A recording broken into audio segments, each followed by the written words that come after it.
मित्रांनो, सकाळचे 6 वाजलेले आहेत आणि मी माझे राहतेघर सासवड निघालेलो आहे मोरगावकडे. मित्रांनो, तुम्ही पुण्यावरून मोरगावला येणार असताल तर पुणे ते मोरगाव हे 65 किलोमीटरचं अंतर आहे आणि त्याच्यासाठी अंदाजे 1.5 ते 2 तास लागू शकतात. सासवडवरून जेजुरीला आपण 20 मिनिटात पोहोचलेलो आहोत. जेजुरी गडावर जाण्यासाठी आपल्याला जेजुरी गावातून उजवीकडे वळून या पेठेने सरळ जेजुरी गडाच्या पायथ्याशी आपण पोहोचू शकतो. इथूनच समोर आपण आता डाव्या बाजूला वळणार आहे मोरगावकडे जाण्यासाठी.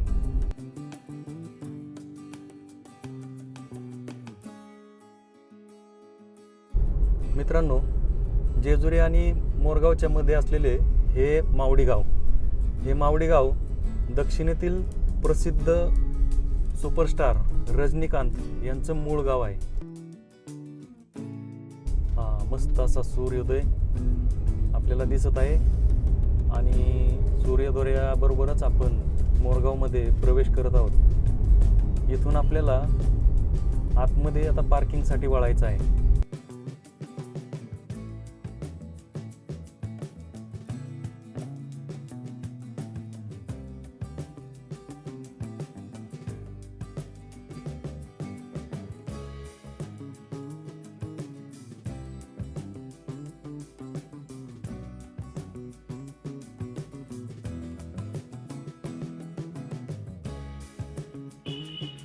मित्रांनो, पार्किंगच्या जागेमध्ये काहीतरी काम चालू होते, त्याच्यामुळे आम्हाला पार्किंग मिळाली नाही. पण गर्दी नसल्यामुळे आम्ही गाडी थेट मंदिराच्या समोरच पार्क केली.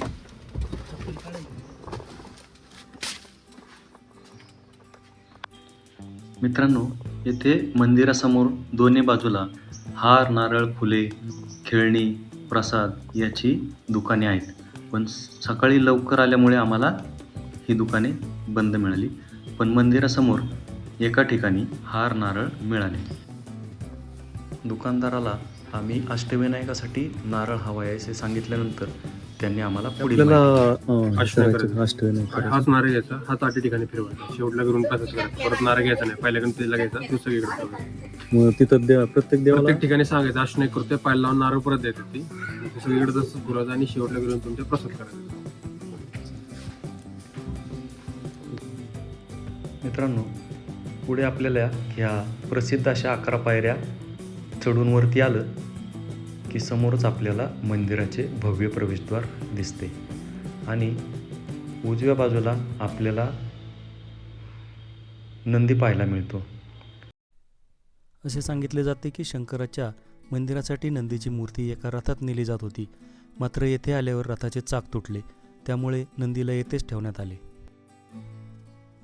अष्टविनायकातील सर्वात पहिला गणपती म्हणून मोरगावचा मयुरेश्वर ओळखला जातो. मयुरेश्वराचे मंदिर म्हणजे एक प्रशस्त गडीच आहे. मंदिर काळ्या दगडापासून तयार करण्यात आलेले असून ते बहमनी काळात बांधले गेले आहे.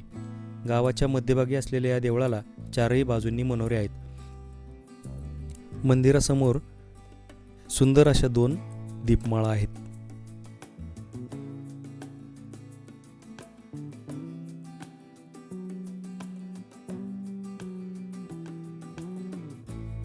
गाभाऱ्यातील मयुरेश्वराची मूर्ती बैठी, डाव्या सोंडेची, पूर्वाभिमुख आणि अत्यंत आकर्षक आहे. मूर्तीच्या डोळ्यात व बेंबीत हिरे बसवलेले आहेत.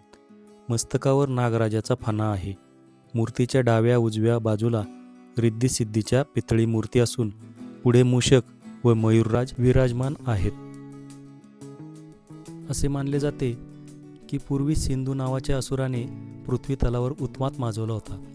त्याचा नाश करण्यासाठी देवांनी अखेर गणपतीची आराधना केली. तेव्हा गणपतीने मयूरावर आरूढ होऊन येथे सिंधू असुराचा वध केला. त्यामुळे गणपतीला येथे मयुरेश्वर नाव पडले. या गावात मोरांची संख्या जास्त असल्यामुळे त्याला मोरगाव असे म्हणतात. मित्रांनो, मोरगावच्या मयुरेश्वराचं दर्शन अत्यंत छान झालेलं आहे. गर्दी अजिबात नव्हती. अत्यंत सुंदर छान असं दर्शन झालेलं आहे. तिथे आपल्याला अष्टविनायकासाठी असलेला जो नारळ आहे तो देवाच्या पायाला लावून आपल्याला दिलेला आहे. चला आता आपण निघूया आपल्या अष्टविनायकातील दुसरा गणपती सिद्धटेकचा सिद्धिविनायककडे. मित्रांनो, मोरगाव ते सिद्धटेक आपल्याला सुपे, केडगाव चौफुला, पाटस, दौंड मार्गे आपल्याला सिद्धटेकला जायचं आहे. सकाळचे 7:15 वाजलेत. मोरगावच्या मुख्य चौकातून आपण डावीकडे वळून केडगाव चौफुल्याकडे निघालो आहोत.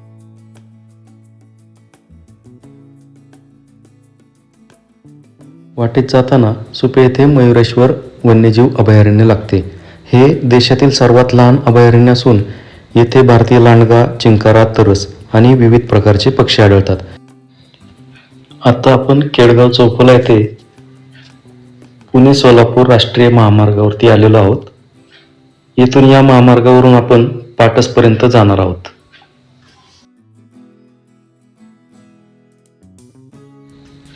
पाटसवरून पुणे सोलापूर हायवे सोडून आपल्याला डावीकडे वळायचा आहे.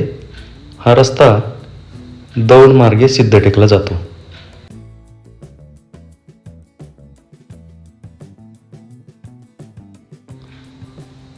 दौंड शहरात आतमध्ये न जाता अलीकडूनच डावीकडे दौंड ते अहिल्यानगर मार्ग लागतो.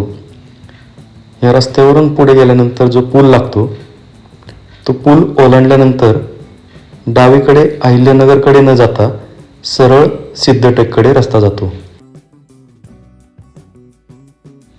भीमा नदीचं हे अथांग पात्र ओलांडताच आपल्याला समोर सिद्धटेकचं प्रवेशद्वार दिसतं. मंदिराची विशेष अशी पार्किंग सोय नाही आहे. आपल्याला असेच मंदिरासमोरील रस्त्याच्या कडेला गाडी उभी करावी लागते. पेशवेकालीन महत्त्व लाभलेल्या या सिद्धिविनायकाच्या मंदिराचा गाभारा पुण्यश्लोक अहिल्याबाई होळकर यांनी बांधला. देवाचे मखर पितळाचे असून सिंहासन पाषाणाचे आहे.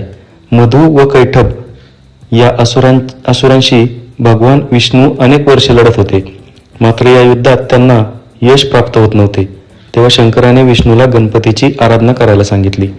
याच ठिकाणी गणपतीची आराधना करून विष्णूने असुरांचा संहार केला. छोट्याशा टेकडीवर असलेल्या या देवळाचा रस्ता पेशव्यांचे सरदार हरिपंत फडके यांनी तयार केला. मात्र 15 फूट उंचीचे व 10 फूट लांबीचे हे देऊळ अहिल्याबाई होळकर यांनी बांधले. मंदिरातील सिद्धिविनायकाची मूर्ती स्वयंभू असून ती 3 फूट उंच व 2.5 फूट रुंद आहे. मूर्तीचे तोंड उत्तरेकडे असून ती गजमुखी आहे. गणपतीने एक मांडी घातलेली असून त्यावर रिद्धिसिद्धी बसलेल्या आहेत. प्रभाळीवर चंद्र, सूर्य, गरुड यांच्या आकृत्या असून मध्यभागी नागराज आहे. या देवळाला एक प्रदक्षिणा घालायची म्हणजे 1 किलोमीटर चालावे लागते. मंदिराच्या गाभाऱ्यामध्ये चित्रीकरणास परवानगी नसल्यामुळे बाहेरूनच आपल्याला दर्शन घडवत आहे. सिद्धटेकच्या सिद्धिविनायकाचं अत्यंत छान असं दर्शन झालेलं आहे. आपल्याला आता जायचं आहे पालीच्या बल्लाळेश्वराचं दर्शन घेण्यासाठी. आता हे अंतर खूप जास्त आहे. अंदाजे 250 किलोमीटरचं अंतर आहे आणि जाण्यासाठी अंदाजे 5-5.25 तास लागणार आहेत. मध्ये आपल्याला नाश्त्यासाठी किंवा जेवण करण्यासाठी थांबायचं सुद्धा आहे. चला मित्रांनो, आता सुरू करूया आपला प्रवास सिद्धटेक ते बल्लाळेश्वर पाली. सिद्धटेक ते दौंड रस्त्यावर असलेल्या जोगेश्वरी मिसळ येथे आम्ही नाश्त्यासाठी थांबलो. येथील काळ्या रश्श्यातील मिसळीचा आस्वाद घेतला आणि पुढील प्रवासाला निघालो.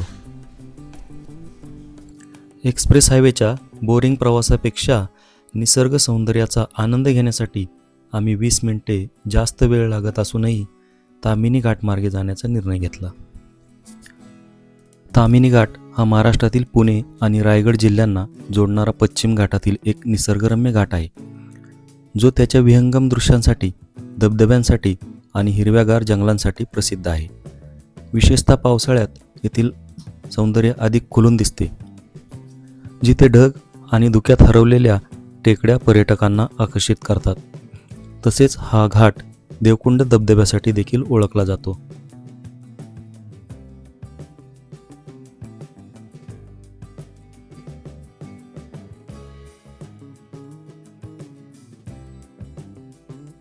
थंडीच्या दिवसांमध्ये डांबरी रस्ता गरम असल्यामुळे साप रस्त्यांवर येतात. अशा वेळी थोडं सावध राहून गाडी चालवली पाहिजे, नाहीतर ते गाडी खाली येऊ शकतात. घाट संपल्यानंतर दाट झाडांनी वेढलेल्या रस्त्याने प्रवास करत आम्ही पाली येथे पोहोचलो. मंदिरापासून 100 मीटरच्या अंतरावरतीच पार्किंगची सोय आहे. पार्किंगसाठी 50 रुपये चार्जेस आहेत. अशा पद्धतीने आपण पालीला पोहोचलेलो आहे. जाऊया आता मंदिरात दर्शन करण्यासाठी. महाराष्ट्राच्या शांत आणि निसर्गरम्य पाली गावात वसलेल्या बल्लाळेश्वर मंदिर भक्ती आणि स्थापत्यकलेचे अद्भुत प्रतीक आहे. अष्टविनायकातील एक महत्त्वाचे मंदिर असलेल्या या पवित्र स्थळाला एक अनोखी ओळख आहे. हे एकमेव मंदिर आहे जे गणपतीच्या ऐवजी त्याच्या भक्ताच्या नावाने ओळखले जाते. बल्लाळेश्वराची कथा ही भक्ती आणि गणरायाच्या कृपेची जिवंत साक्ष आहे. पाली गावात बल्लाळ नावाचा एक लहान मुलगा राहायचा. त्याची गणपतीवर अफाट श्रद्धा होती. तो रोज मित्रांना सोबत घेऊन पूजा अर्चा करीत असे. त्याच्या निस्सीम भक्तीमुळे संपूर्ण गाव प्रभावित होत होता. पण त्याच्या वडिलांना मात्र हे अजिबात पटत नव्हते. कर्तव्य सोडून फक्त पूजेमध्ये रमणाऱ्या मुलाची त्यांना चिंता वाटत होती. एक दिवसाच्या पूजेनंतर बल्लाळ आणि त्याचा मित्र भक्तिरसात गुंग झाले होते. पण त्याच्या वडिलांना हे सहन झाले नाही. त्यांनी क्रोधाच्या भरात गणपतीची अस्थायी मंत्रे पाडली आणि पूजेचे सर्व साहित्य नष्ट केले. इतकेच नव्हे तर त्यांनी बल्लाळाला एका झाडाला बांधून ठेवले आणि त्याला तेथेच सोडून दिले. अत्यंत वेदनेत असतानाही बल्लाळ गणपतीचे नामस्मरण करीत राहिला. त्याच्या भक्तीने गणरायालाही अंतःकरणातून पाझर फुटला. एका साधूच्या रूपात प्रकट होऊन गणपतीने बल्लाळाला मुक्त केले आणि त्याला आशीर्वाद दिले आणि भक्तीचे फळ प्रदान केले. भावनिक झालेल्या बल्लाळाने गणपतीला एकच मागणी केली, तुम्ही येथेच कायम राहा, जेणेकरून प्रत्येक भक्ताला तुमची कृपा लाभेल. गणपतीने त्याची विनंती स्वीकारली आणि पालीत स्थायिक झाले. तेव्हापासून श्री गणेश बल्लाळेश्वर या नावाने पूजले जातात. ही एक कथा श्रद्धेच्या आणि भक्तीच्या सामर्थ्याचे प्रतीक आहे. आजही हजारो भाविक पालीत येतात. त्यांना इथे बल्लाळासारखीच भक्तीची अनुभूती मिळावी अशी इच्छा असते. पालीचे बल्लाळेश्वर मंदिर केवळ श्रद्धेचे नाही तर स्थापत्यकलेच्या अप्रतिम सौंदर्याचे प्रतीक आहे. या मंदिराचा इतिहास 11व्या शतकापर्यंत मागे जातो, जेव्हा याची पहिली रचना लाकडापासून तयार करण्यात आली होती. मात्र 1760मध्ये श्री नाना फडणवीस यांच्या प्रयत्नामुळे मंदिराचे नवीन रूप आकारास आले. मंदिर पूर्वाभिमुख आहे, त्यामुळे सूर्योदयाच्या वेळी गणपतीच्या मूर्तीवर सोनेरी किरण पडतात.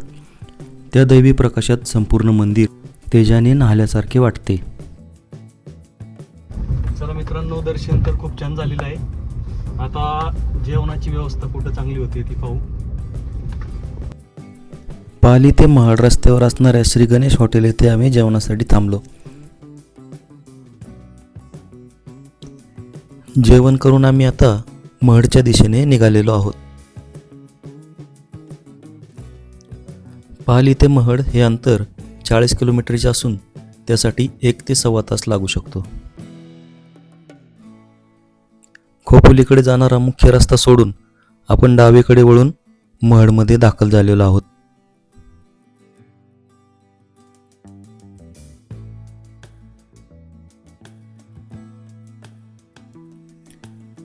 मंदिरात जाण्यासाठी ह्या बाजूने जो रस्ता आहे तो अरुंद आहे.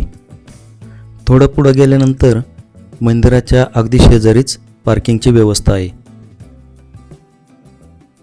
येथे पार्किंगसाठी 50 रुपये द्यावे लागतात.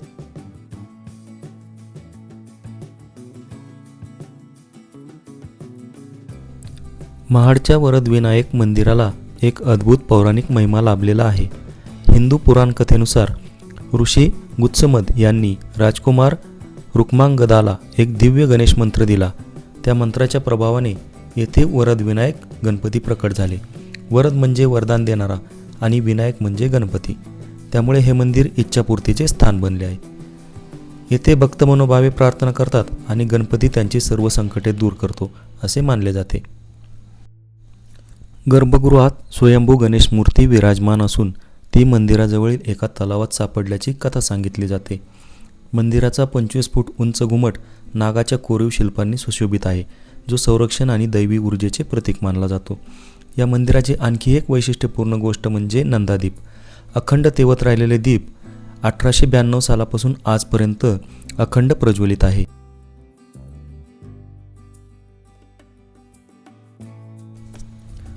मंदिराच्या शेजारीच उकडीचे मोदक मिळतात. मित्रांनो, आता महडच्या वरदविनायकाचं अत्यंत सुंदर असं दर्शन झालेलं आहे. अजिबात गर्दी वगैरे काही नव्हती. मस्तपैकी गणपती बाप्पाचा उकडीचा मोदक खाल्ला आणि आता आम्ही निघालेलो आहे. थेऊरच्या चिंतामणीची दर्शन घेण्यासाठी. मित्रांनो, आता अंधार पडायला लागलेला आहे. संध्याकाळी 6:15 वाजलेले आहेत. आता आपण इथून एक्सप्रेस हायवेला कनेक्ट होणार आहे.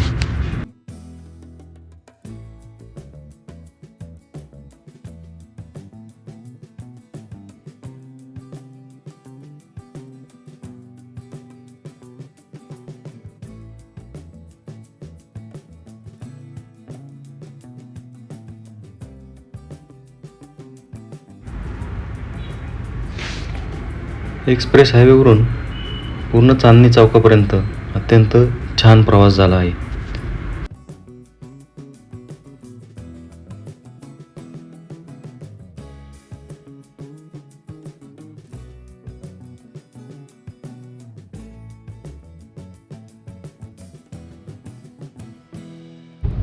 पुण्यात चांदणी चौकात एवढं प्रचंड ट्रॅफिक आहे.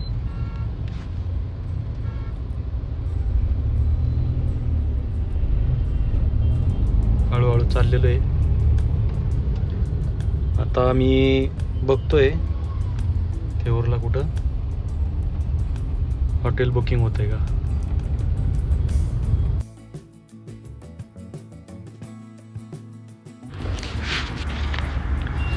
रात्रीचे 9:30 वाजलेले आहेत. आम्ही बराच प्रयत्न केला हॉटेल मिळण्यासाठी, पण कुठेही हॉटेल बुक होत नव्हते. आता प्रत्यक्षात जागेवर जाऊन पाहूया कुठे हॉटेल मिळते आहे का.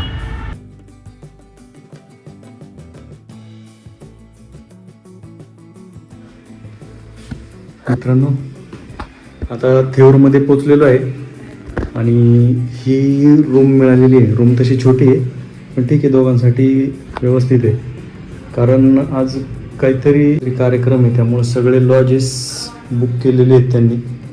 रूम मिळत नव्हती आज ही तशी नशिबानेच मिळाली, नाही तर आज थेऊरमध्ये रूम मिळाली नसती. ठीक आहे, आता जेवण करून येतो.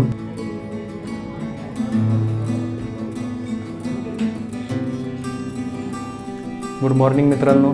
आज आपल्या अष्टविनायक यात्रेतील या दुसऱ्या दिवसाला सुरुवात होत आहे. राहिलेल्या अष्टविनायकांची यात्रा आपण आजपासून परत चालू करत आहे. हॉटेलपासून मंदिर 10 मिनिटाच्या अंतरावर आहे. गाडी मंदिराच्या शेजारी आणून समोरील पार्किंगमध्ये पार्क केली. आम्ही सकाळी लवकर आल्यामुळे अजून मंदिराशेजारील दुकाने उघडली नव्हती.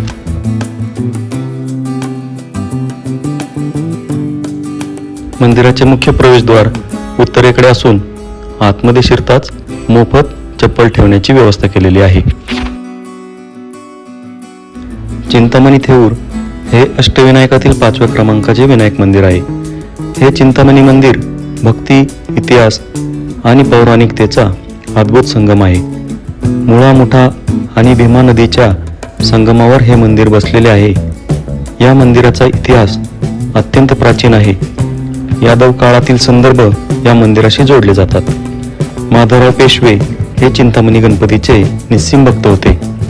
त्यांच्या श्रद्धेमुळे 18व्या शतकात या मंदिराचा पुनर्निर्माण आणि विस्तार करण्यात आला. आज हे मंदिर केवळ भक्तीचे नाही, तर अप्रतिम स्थापत्य शैलीचेही एक उत्तम उदाहरण आहे. कोणतीही मनोकामना पूर्ण करण्याची ताकद असणारा चिंतामणी महर्षी कपिला ऋषींकडे होता, जो गणासुराने कपटाने हिसकावून घेतला. कपिला ऋषींनी श्री गणेशाचा दावा केला. श्री गणेशाने गणासुराशी युद्ध करून हा चिंतामणी त्याच्याकडून जिंकून घेऊन कपिला ऋषींना परत दिला. कपिला ऋषींनी हा चिंतामणी परत न घेता तो श्री गणेशाच्या गळ्यात घातला व त्याचीही चिंता दूर झाली. त्यामुळे गणपतीला येथे चिंतामणी म्हणून ओळखले जाऊ लागले. चिमाजी आप्पा यांनी वसईच्या विजयाच्या वेळी पोर्तुगीजांकडून हस्तगत केलेली विशाल घंटा श्री चिंतामणीच्या प्रांगणाचे एक विशेष आकर्षण आहे. श्री मोरया गोसावी यांनी घोर तपश्चर्या करून येथे श्री चिंतामणीस प्रसन्न करून घेतले होते. मित्रांनो, दर्शन घेऊन आता आपण बाहेर आलेलो आहे. आपण आता इथे एक बोर्ड पाहिलेला आहे, चिंतामणी गणेश प्रतिकृती वस्तू संग्रहालय. सध्या ते बंद आहे. आतमध्ये सर्व अष्टविनायक मंदिरांची प्रतिकृती ठेवण्यात आलेली आहे. देऊळच्या चिंतामणीचे दर्शन घेऊन आपण आता लेण्याद्रीच्या गिरिजात्मजाचे दर्शन घेण्यासाठी निघालो आहोत. सकाळचे 8:30 वाजले आहेत. देऊळ ते लेण्याद्री हे अंतर 110 किलोमीटर असून पोहोचण्यासाठी अंदाजे 3 तास लागतात.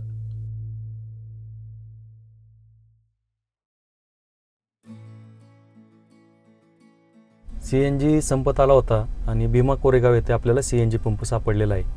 आता CNG भरून घेऊयात. रस्त्याच्या कडेलाच असलेल्या रायगड मिसळमध्ये आता आपण नाश्त्यासाठी थांबलेलो आहे.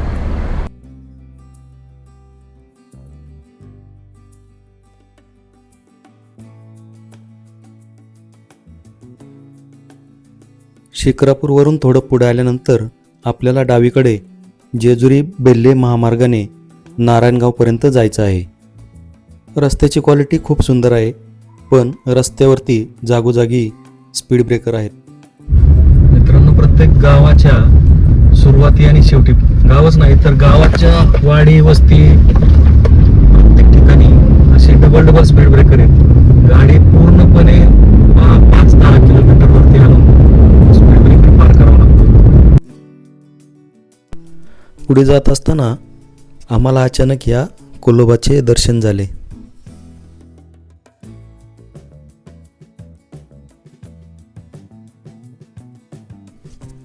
रस्त्याच्या कडेला या मोठाल्या अँटेना पाहिल्यावर समजले की आपण खोडद येथील जगातील सर्वात मोठी दुर्बीण पाहत आहोत. ही दुर्बीण एकाच मोठ्या अँटेनाऐवजी अनेक लहान लहान अँटेनांच्या जाळ्याने बनलेली आहे, ज्यामुळे ती खूप विस्तृत क्षेत्रातून रेडिओ लहरी गोळा करू शकते. थोडक्यात खोडद दुर्बीण ही खगोलशास्त्रज्ञांसाठी विश्वातील रेडिओ सिग्नल अभ्यासण्याचे एक महत्त्वाचे साधन आहे, जी आपल्या देशात आणि जगात महत्त्वपूर्ण आहे. नारायणगाव येथून लेण्याद्रीचे अंतर 15 किलोमीटर आहे आणि त्याच्यासाठी आपल्याला अर्धा तास लागणार आहे. समोर डावीकडे जाणारा रस्ता हा शिवनेरीकडे जात असून आपल्याला उजवीकडे लेण्याद्रीकडे जायचे आहे.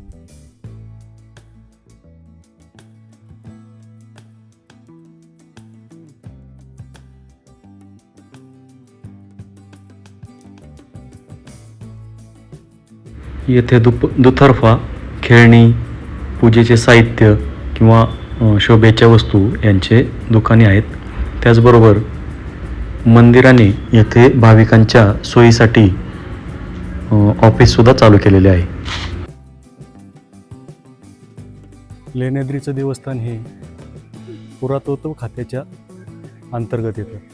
त्याच्यामुळं आपल्याला येथे प्रति व्यक्ती 25 रुपये तिकीट द्यायला लागतं.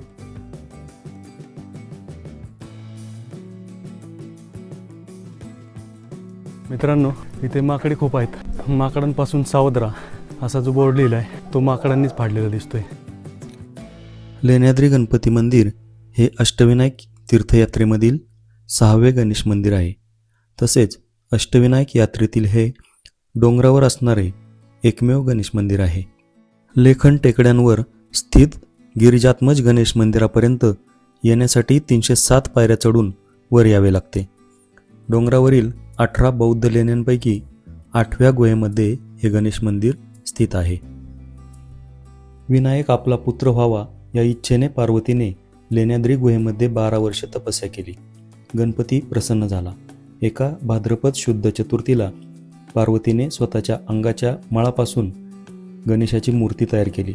श्री गणेशाने या मूर्तीमध्ये प्रवेश केला आणि पार्वतीला सांगितले की तिच्या इच्छेनुसार त्याने तिच्या घरी अवतार घेतला आहे. श्री गणेश लेण्याद्रीमध्ये 15 वर्षे राहिला.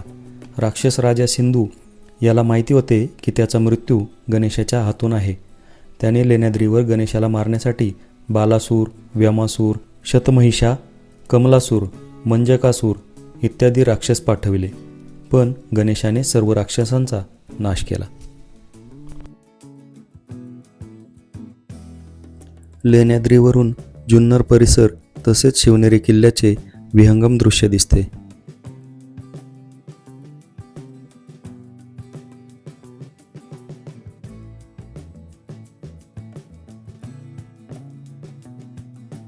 मंदिराच्या पायथ्याशी असणाऱ्या या छोट्या दुकानांमध्ये लाकडी तसेच शोभेच्या अत्यंत सुंदर अशा वस्तू विक्रीसाठी मिळतात.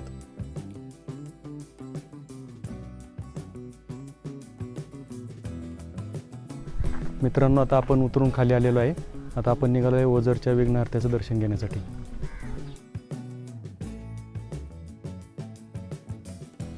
ओझर ते लेण्याद्री हे अंतर फक्त 15 किलोमीटरचे आहे आणि ओझरला पोचण्यासाठी आपल्याला एक अर्धा तास लागू शकतो.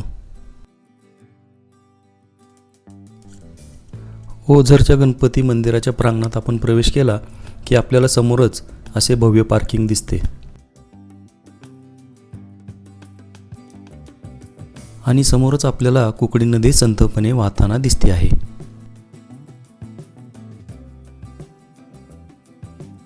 पार्किंगमध्ये गाडी लावत असतानाच मंदिराचे अत्यंत सुंदर असे दर्शन झाले.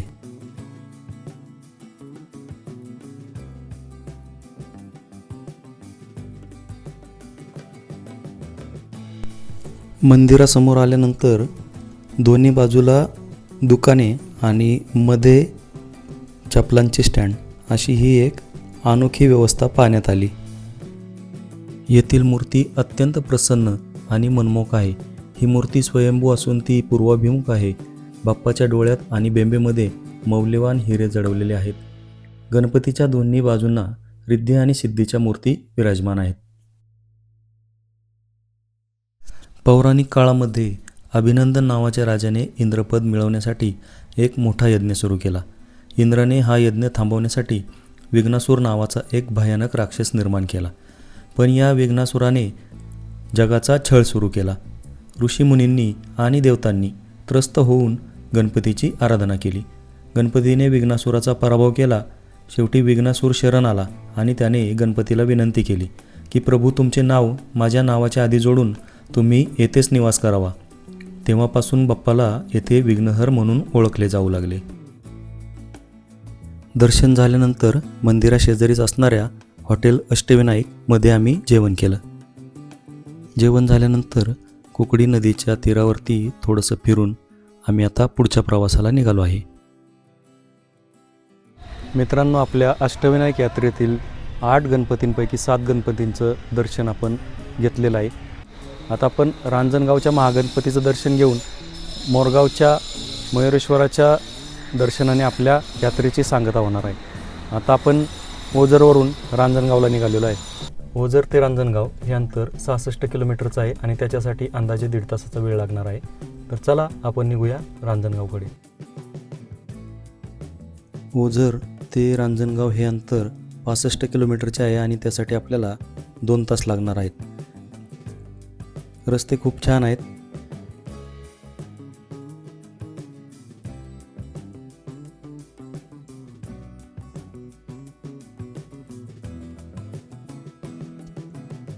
निसर्गाने परिपूर्ण अशा या भागातून आम्ही प्रवास करत रांजणगावला येऊन पोचलेलो आहे. येथे पार्किंगसाठी 50 रुपये चार्जेस आहेत. मित्रांनो, आता आपण पोचलेलो आहे आपल्या अष्टविनायक यात्रेतील शेवटचा महागणपती. चला आता गणपतीचं दर्शन घेऊ. समोर पाहताय आपण, हा पुणे ते अहिल्यानगर महामार्ग आहे आणि त्याला लागूनच समोर महागणपतीचं प्रवेशद्वार आहे.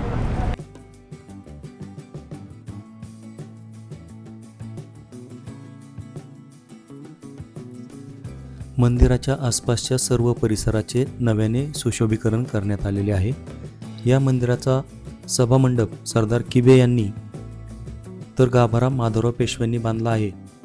बांधकाम करताना उत्तम दिशासाधन साधले असल्यामुळे उत्तरायण आणि दक्षिणायन यांच्या मध्यकाळात सूर्याची प्रकाशकिरणे देखील झळाळत्या सोनेरी तेजाचे आवरण लिहून महागणपतीच्या पूजेसाठी येतात. अशावेळी सिंदूर लावलेली महागणपतीची मूर्ती अधिकच आकर्षक भासते. सभामंडपातून आत गेल्यावर गाभाऱ्यात गणेशाची डाव्या सोंडेची आसन घातलेली रेखीव मूर्ती आहे. मूर्तीचे कपाळ रुंद असून दोन्ही बाजूंना रिद्धिसिद्धी आहेत. या मूर्तीच्या खालच्या बाजूला तळघर आहे तळघरात महागणपतीची अजून एक लहान मूर्ती आहे. ही गणपतीची मूळ मूर्ती असून तिला 10 सोंडा आणि 20 हात आहेत असे सांगतात.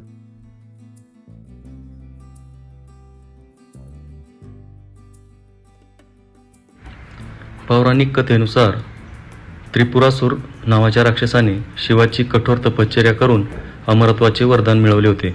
या वरदानामुळे तो अजय झाला आणि त्याने स्वर्गलोकावर ताबा मिळवून ऋषीमुनी व देवतांना त्रास देण्यास सुरुवात केली. त्रिपुरासुराचा वध करणे देवांसाठी अशक्य झाले होते. तेव्हा भगवान शंकराने गणेशाचे स्मरण केले. नारद मुनींनी शंकराला सांगितले की कोणताही मोठा पराक्रम करण्यापूर्वी गणेशाची पूजा करणे आवश्यक आहे. महादेवाने रांजणगाव म्हणजेच त्या काळी मणिपूर येथे गणेशाची स्थापना केली आणि प्रसन्न करून वरदान मिळवले. श्री गणेशाच्या आशीर्वादाने भगवान शिवाने कार्तिक शुद्ध पौर्णिमेला त्रिपुरासुराचा वध केला. म्हणूनच या पौर्णिमेला त्रिपुरी पौर्णिमा म्हटले जाते. मित्रांनो, अष्टविनायक यात्रेतील सर्व 8ही गणपतींचं दर्शन आपण घेतलेलं आहे. पण आपल्या अष्टविनायक यात्रेची सांगता जोपर्यंत आपण मोरगावच्या मयुरेश्वराचे दर्शन घेत नाही तोपर्यंत होणार नाही.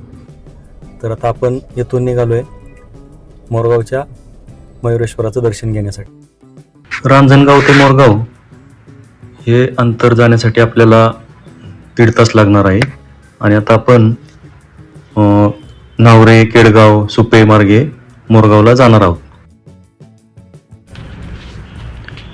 मित्रांनो, आज मोरगावच्या मयुरेश्वरापासून सुरू झालेली आमची अष्टविनायक यात्रा पुन्हा मोरगावला येऊन संपन्न झाली आहे. हा प्रवास खूप शांततामय आणि भक्तिमय होता. 8ही गणपती बाप्पांच्या मूर्ती आणि त्यांची वेगवेगळी रूपं मनात साठवून आम्ही परतीचा प्रवास करत आहोत. विघ्नहर्ता बाप्पा तुमच्या आयुष्यातील सर्व संकटे दूर करो. तुम्हाला हा ब्लॉग कसा वाटला ते कमेंटमध्ये नक्की सांगा. जर तुम्हीही अष्टविनायक यात्रा करणार असेल तर हा व्हिडिओ तुमच्यासाठी महत्त्वपूर्ण आहे. ज्यांना ही यात्रा करायची आहे त्यांना हा व्हिडिओ तुम्ही शेअर करू शकता. अजूनही चॅनलला सबस्क्राईब केले नसेल तर लगेच करा, जेणेकरून अशा धार्मिक प्रवासाची माहिती तुम्हाला पुढे मिळेल.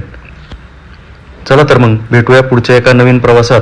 तोपर्यंत गणपती बाप्पा मोरया, मंगलमूर्ती मोरया.